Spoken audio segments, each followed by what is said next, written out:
Paul, what was your most memorable fishing experience?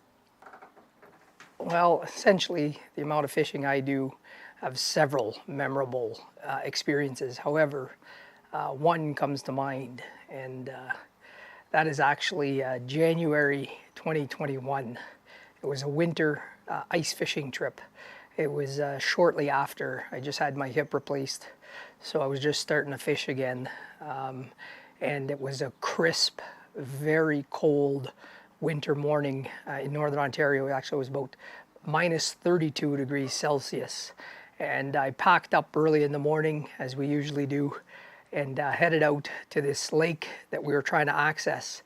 And I knew going into it that I had to cut a lot of trail to get into this lake. So actually my cousin Dan came with me that day, and we were traveling separately because of the pandemic, and heading out to the lake, actually ran across, drove down the highway and crossed paths with the two white spirit moose heading into the lake.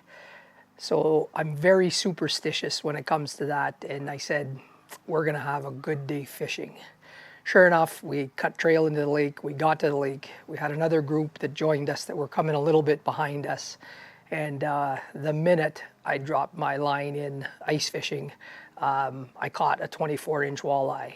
And the day progressed that we had several walleye over 24 inches that day.